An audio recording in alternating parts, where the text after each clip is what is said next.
नमस्कार बंधुरा तोमरा सबाई केमन आछो। आमी किन्तु खूब भालो आछि। आज 16 सेप्टेम्बर रान्ना पुजोर दिन। सकाले घुम थेके उठेई देखलाम अजस्र बृष्टि हयेछे, एखोनो कन्टिन्यू बृष्टि हयेई जाच्छे। एई बृष्टिर मध्येও चले एलो पुट्टी। ओपरे काज हच्छे, ओपरे प्लास्टार हये गेछे, एबारे पुट्टी हच्छे। बृष्टि देखेई बुझेছিলাম काजेर दिदी आसबे ना, तो आमी देरी ना करे आमार काज शुरूई करे दिएछि। आज के ईदो छिलो, छेले छुट्टी छिलो ना स्कूले, किन्तु एत बृष्टिर मध्य जेहेतु आमी आजके जेते पारबो ना कोनोभाबेई, तो ओर बाबा एका एका ओभाबे निये जेते पारबे ना, ताई छेलेके आजके स्कूले पाठालाम ना, ताई छेलेके डाकिओ नी। बड़ उठे गिয়েছিল যেহেতু আমাদের এই সময় ওঠা একটা অভ্যাস হয়ে গেছে, তার উপর পুট্টি এসেছিল, সেই জন্য ও উঠে গেছিল। ও চলে গেল একটু বাজারে মাছ আনতে, আর আমি চলে এলাম আমার কাজে। आज बाड़ीते प्रचुर काज और आज ही काजेर दीदी आसेनी, तो जा होक काजगुलो तो सारतेई होबे। एमनितेई रान्ना पुजोर दिन प्रचुर काज थाके, तार उपर आमादेर बाड़ीते उपरे काज होच्छे, तो से एकटा धुलोबाली तो आछेई। ताओ घरदोरगुलो आमी आगे थेके एकटु एकटु झेड़े झेड़े रेखेछि जाते आजकेर दिने बेशी लोडटा ना पड़े। तार उपर एकसाथे 3 रकम मिस्त्री काज करछे। पुट्टिर मिस्त्री काज करबे, प्लास बाड़ीर प्लास्टार तो आमादेर हच्छिलोई, और एदिके प्लाम्बिंगेर मिस्त्रिओ काज करबे। तो प्लाम्बिंगेर जिनिसपत्र किछु आनते होबे, सेगुलो आनबो। आमार हाजब्यान्ड फिरले आमरा एकसाथे जाबो, ठीक करेछि। एखन देखा जाक कि हय। तो तार मध्येई बासन कोसन মাজতে মাজতেই आमार छेले उठे गेछिलो, तो ओरो अभ्यास हये गेছে सकाल सकाल घुम थेके ओठा। तो छुट्टी थाकलेও उठे যায়। तो ओके ओ उठेছে যখন ওকে নিয়ে তো যেতেই হবে। তো আমরা এখানে হার্ডওয়্যারসের দোকানে চলেও এসেছি। ওর বাবা ভিতরে ঢুকেছে আর ও এখানে বাইরে বসে আছে। দেখো ওর ঘুম ভেঙেই আমাদের সাথে উঠে চলে এসেছে। ও কিন্তু ব্রাশও করেনি আর কিছু খায়ও নি। তো একটুখানি কিছুক্ষণ যাবো বলে ওকে নিয়ে এসেছিলাম। আর এখানে মালির বাগানে প্যান্ডেল হয়েছিল, সেই প্যান্ডেলেই আমরা বসেছিলাম। ভেবেছিলাম খুব তাড়াতাড়ি হয়ে যাবে হার্ডওয়্যারসের দোকানে, কিন্তু বুঝতে পারিনি এত দেরি হবে। তাড়াতাড়ি হবে ভেবেই ওকে নিয়ে এসেছিলাম, যেহেতু ওর খাওয়া দাওয়া কিছুই হয়নি। তো এখানে ও আমার কিছুটা ভিডিও করে দিচ্ছিল। তাই এখানে স্টেজে উঠে গান গাইছিল, জানি না তারপরে আর করেনি, ভিডিও করছিলাম বলে। তারপর ওখান থেকে আমরা রিক্সায় উঠলাম, রিক্সা করে একেবারে আমরা বাজারে গিয়েছিলাম। ভাবলাম দেরি যখন সেই হয়েইছে, তাহলে একেবারে কাজকর্ম সেরেই আসবো। আর এটা হচ্ছে সোনারপুরের বিখ্যাত মাছ বাজার, তোমরা সবাই জানো। তো এই মাছ বাজারে আমার বাজার করতে খুবই ভালো লাগে, বিশেষ করে মাছ বাজারে আসতে খুবই ভালো লাগে। মাছ বাজারে ছিল অসম্ভব ভিড়। এই যে ইলিশ, চিংড়ি, অন্যান্য মাছ আজকে খুব একটা দেখিনি, ইলিশ আর চিংড়িরই ভিড় বেশি। তো আমরাও ইলিশ আর চিংড়িই নেব যদিও। রান্না পুজো ইলিশ চিংড়ি এগুলো তো লাগবেই, আমাদের বাড়িতেও লাগে। প্লাস আমাদের বাড়িতে কাতলা মাছও কিছু আনা হয়। আর ছেলেকে বসিয়ে রেখেছিলাম সঞ্জয়দার দোকানে, ও ওখানেই খুব ভালো থাকে। এত ভিড়ের মধ্যে ও আসতেও চাইছিল না, আর এত ভিড়ের মধ্যে ওকে নিয়ে ঠিকঠাক বাজারঘাট করাও যায় না, করতে দেয় না, বিরক্ত করে। তারপর আজকে খেয়েও বেরোয়নি, মুখ হাতটা কিছুই ধোয়নি, জামাটা পরেছে আমাদের সাথে বেরিয়ে এসেছে। আমরা ভেবেছিলাম বেশিক্ষণ লাগবে না হয়তো, তাই ওকে নিয়ে বেরিয়েছিলাম। কিন্তু তারপর যখন বেরিয়েই পড়েছি ভাবলাম যে সবটা সেরেই যায়, যেহেতু বাড়িতে কাজ হচ্ছে, আবার বেরোলে আবার বাড়িতে একবার চলে গেলে আবার কখন আসবো না আসবো। তো এখান থেকে লাস্ট ফাইনালি চিংড়িটা আমাদের পছন্দ হয়েছিল। তো এখানে চিকোটা চিংড়ি ছিল, যতটা চিংড়ি ছিল ততটাই আমরা নিয়ে নিয়েছিলাম। আর এই যে এবারে একে নিয়ে যাওয়ার পালা, নিয়ে চলে যাচ্ছি। একে সঞ্জয়দার দোকানে বসেছিল।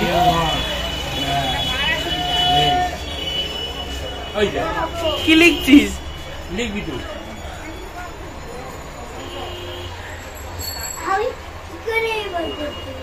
আয় নেমে আয়,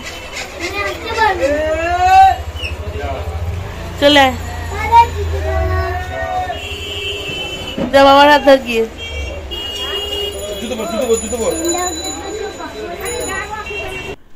বাজারঘাট হয়ে গেছে, ওই যে হাজব্যান্ড বাজার নিয়ে যাচ্ছে, আর আমি আমার ছেলের হাত ধরে ধরে আস্তে আস্তে আসছি।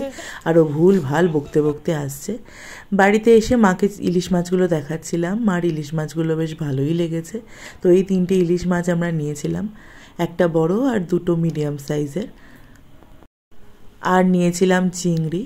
তো চিংড়িগুলো তো তখনই দেখেছিলে, ওই চিংড়িগুলোই আমরা নিয়েছিলাম। এই যে মা চিংড়িগুলো ঢেলে নিচ্ছে। এবারে এগুলো ডিপ ফ্রিজে দিয়ে দেবো।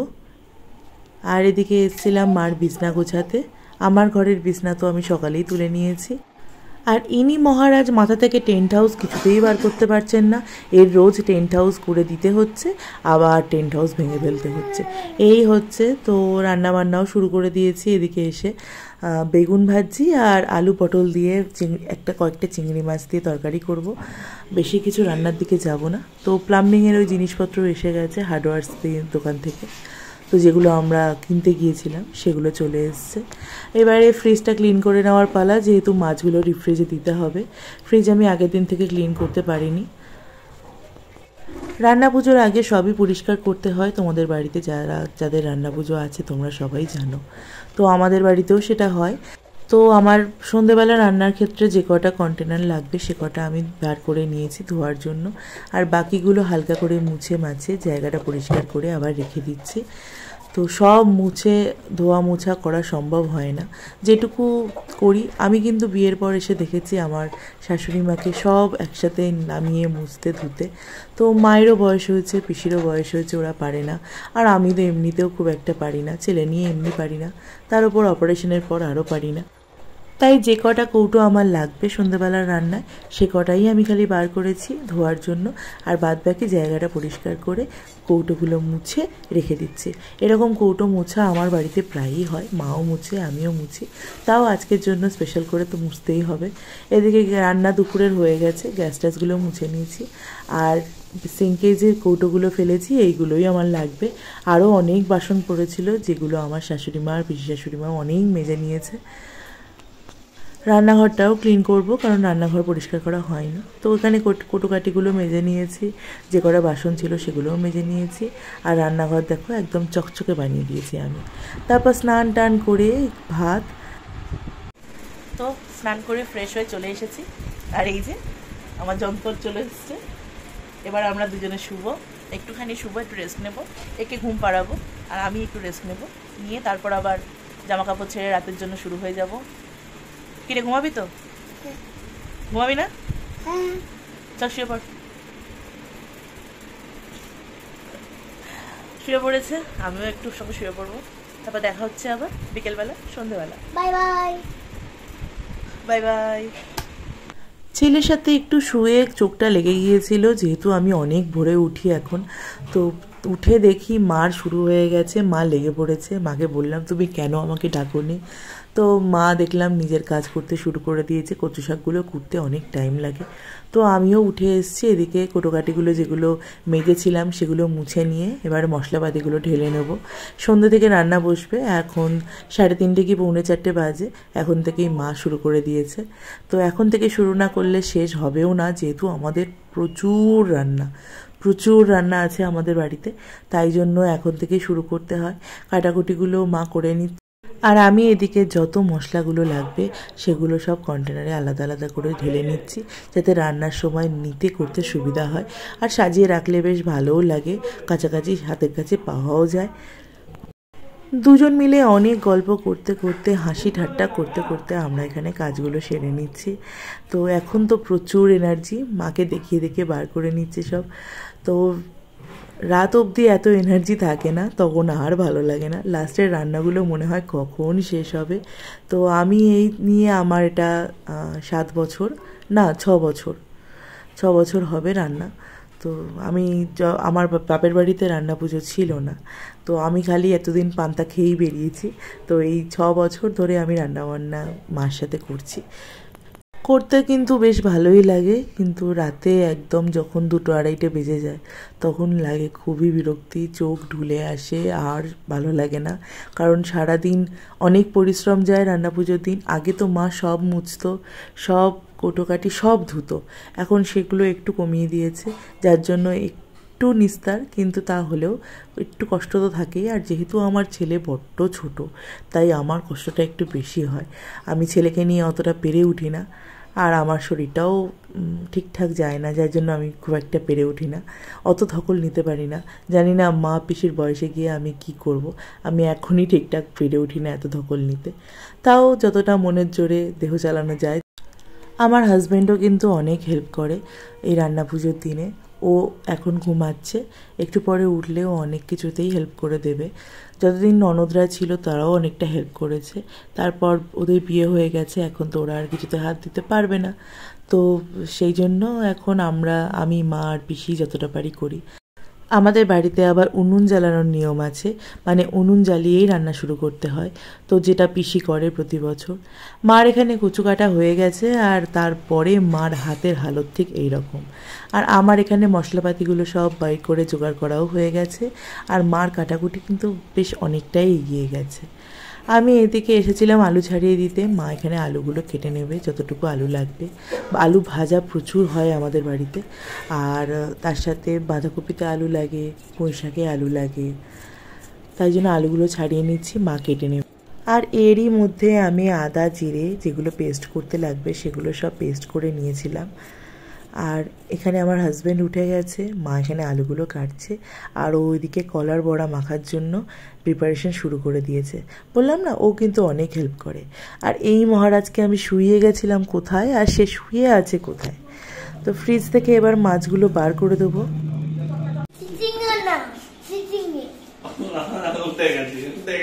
চিচিঙ্গা উঠে গেছে, এখানে এসে নাচ, পুরো এখানে এসে নাচ, এদিকে এদিকে।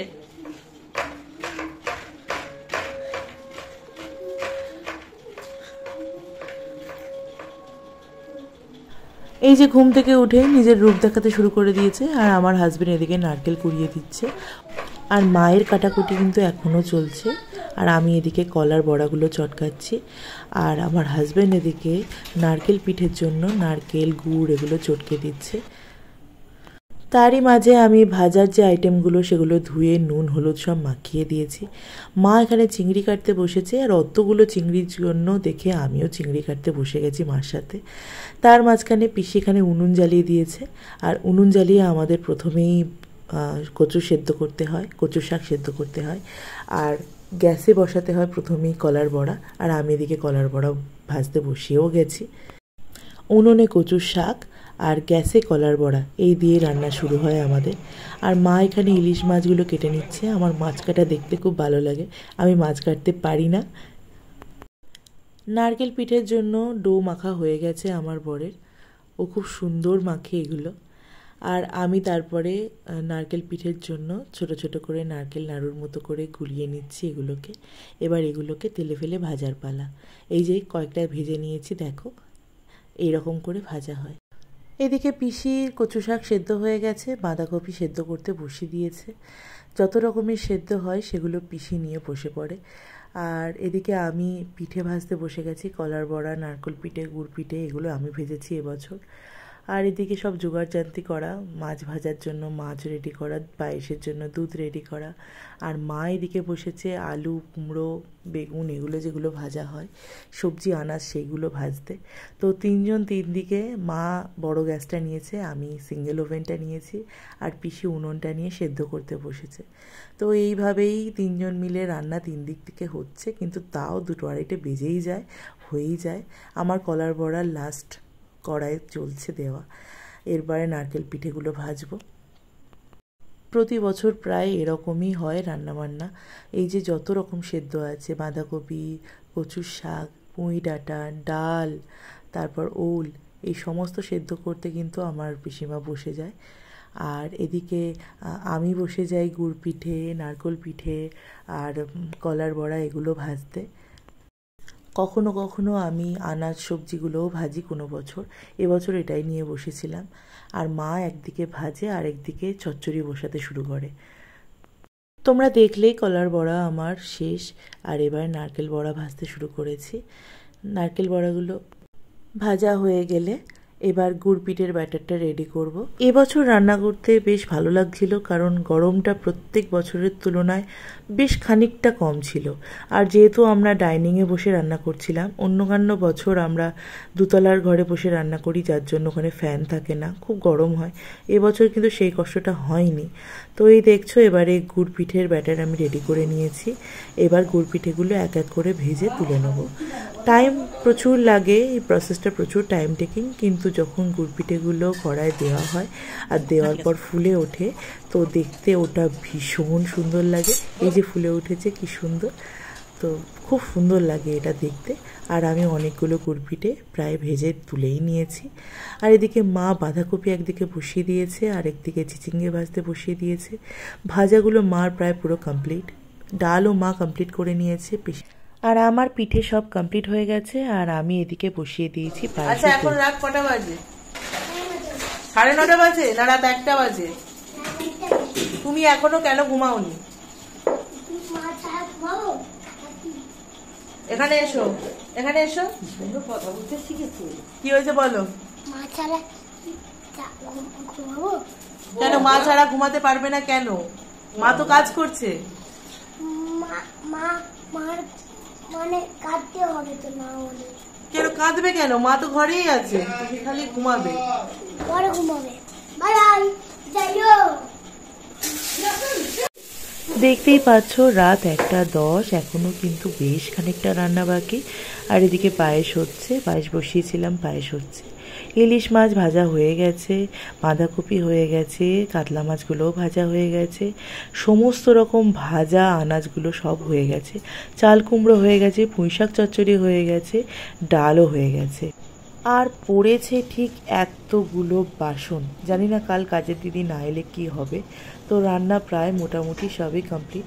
আমার পায়েস পুরো নেমে গেছে, আর মা এখানে কচুর শাকে জল মারতে মারতে মাথা খারাপ হয়ে যাচ্ছে। এই মহারাজের চোখে কিন্তু ঘুম নেই।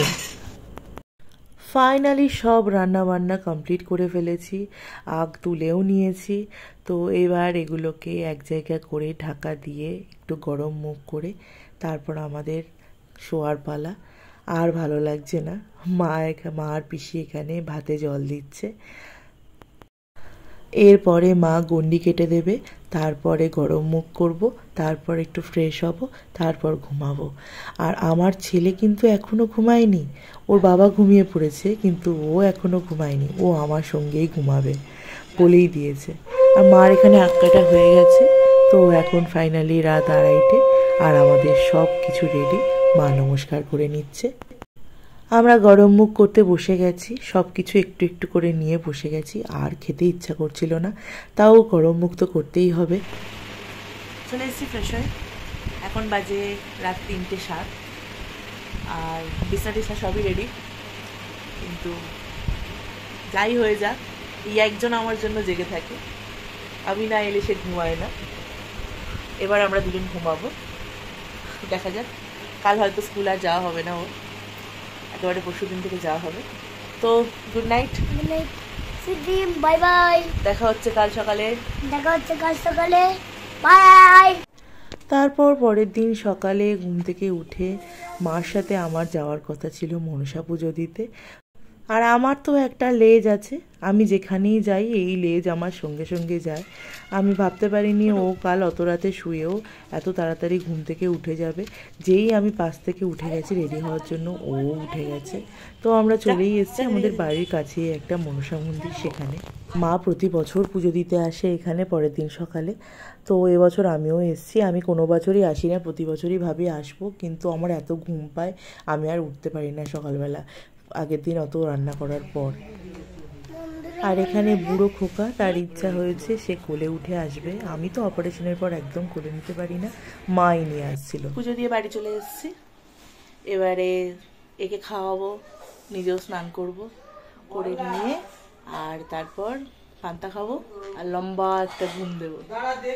চলো দেখা যাক সামনে কি হয়। একদম স্নান করে চলে এসেছি। প্রচুর জামা কাপড় ছিল, সেগুলো কেচেছি। যেহেতু লাস্ট 2 দিন আমাদের এখানে একদম প্রচুর বৃষ্টি হয়েছে, রোদ্দুর ওঠেনি। আর লাস্ট 2 দিন খুব ব্যস্তও ছিলাম, যার জন্য জামা কাপড় কাচা হয়নি, আর জামা কাপড় পরেছেও প্রচুর। তো ডেলি ওয়্যারেরগুলোও পরেছে, কারণ রোদ্দুর উঠছিল না, যার জন্য ওগুলো কাচিনি। মেলবো কোথায়, ওপরে যেহেতু কাজ হচ্ছে, তাই জন্য। আর আজকে সব একসাথে কেচে দিয়েছি রোদ্দুর দেখে। প্রচণ্ড কষ্ট হচ্ছে, মেলে দিয়ে এসে এই জাস্ট বসেছি। মা কিছু মেলেছে, আমি কিছু মেলেছি, এই করে বসেছি। এখন একটু পান্তা খাবো আর ঘুমাবো, আর পারছি না। চলো পান্তা খাওয়ার সময় দেখা হবে। মা আমার থালা সাজিয়ে দিয়েছে সব রকম তরকারি দিয়ে, আর পান্তার মধ্যে এবার লেবু চটকে নিয়ে আর খেয়ে এবারে জম্পেশ ঘুম।